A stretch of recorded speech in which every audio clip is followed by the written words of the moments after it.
듣자마자 뛰어난 인물 같은 이름을 가진 능통은 이름 그대로 전쟁에 굉장히 능통한 인물이었어요.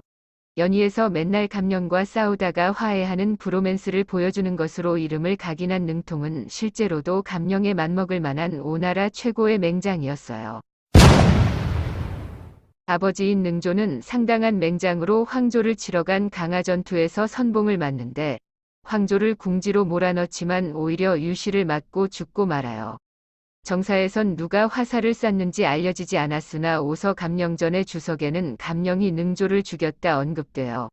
이때 고작 15살이라는 어린 나이였던 능통은 능조가 나라를 위해 죽었기 때문에 별부사마와 파적도의를 겸하게 되어 능조의 뒤를 이어 능조의 병사들을 거느리니 이게 능통의 첫 등장이었어요.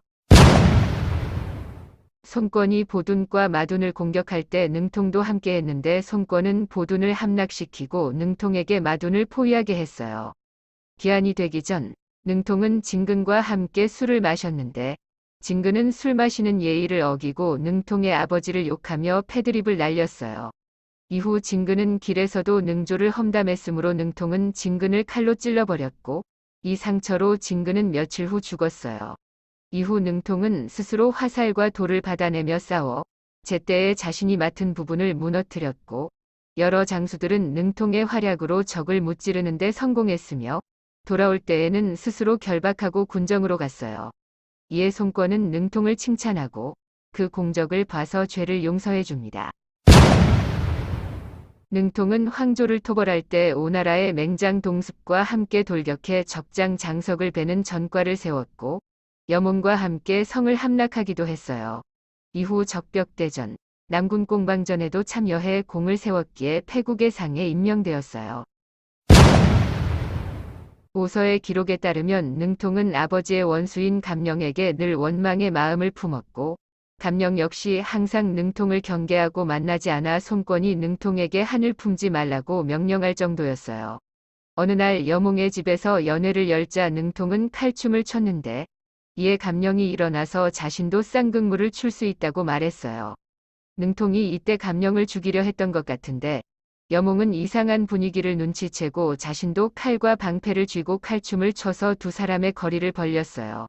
이후 손권 역시 능통의 의도를 알고 감령을 최대한 멀리 떨어진 곳으로 보내버려요. 이후로 딱히 언급이 없는 걸 보아 능통과 감령이 화해를 하진 않았을 것 같네요. 손권은 군사를 10만 명이나 끌고 가 합비를 공격한 주제에 장료가 소수병사로 기습하자 아주 영혼까지 탈탈 털렸어요. 결국 퇴각하던 손권은 학습 능력이 없는 건지 가장 후방에 섰다가 장료의 기습으로 그대로 손씨 특유의 요절 징크스를 따를 뻔했어요. 그러나 여몽, 장음 등 여러 장수가 나서 장료를 막았고 그들 중에는 능통도 있었어요. 진무가 전사하고 손겸과 서성이 퇴각하는 와중에 능통은 300명의 병사들로 손권을 포위에서 벗어나게 하는데 성공했죠. 그런데 능통은 손권이 포위를 벗어나자 다시 장료군에게 돌격하는 겁은 어디 버리고 온 듯한 경악한 모습을 보여줘요.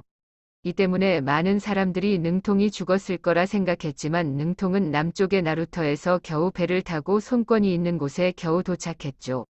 능통은 장료에 맞서 수십 명을 죽였으나 능통과 함께한 300명의 병사는 전멸했어요.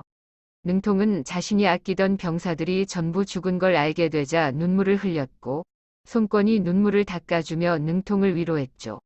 이렇게 능통은 목숨 바쳐 손권을 구했기에 손권은 능통이 죽을 때 여몽이 죽을 때만큼 슬퍼했고 죽은 후에 어린 능통의 아들들을 손권이 매우 아꼈어요. 정사 능통전엔 능통이 237년에 사망한 것으로 나오지만 정사 낙통전엔 낙통이 능통 사후 능통의 군대를 이끌었다 나오는데 낙통은 228년에 죽었기에 낙통이 부활한 게 아닌 이상 능통전과 낙통전 중 하나는 틀린 게 돼요.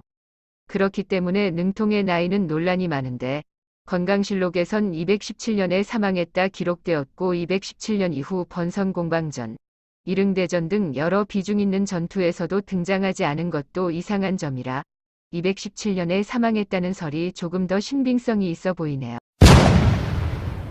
능통은 어진 선비들을 가까이 했고 재물을 가벼이 여겨 멀리했고 어른들에게는 공손했으며 수하를 잘 대해주고 위를 중시한 그야말로 인성면에서도 최강인 장수였어요.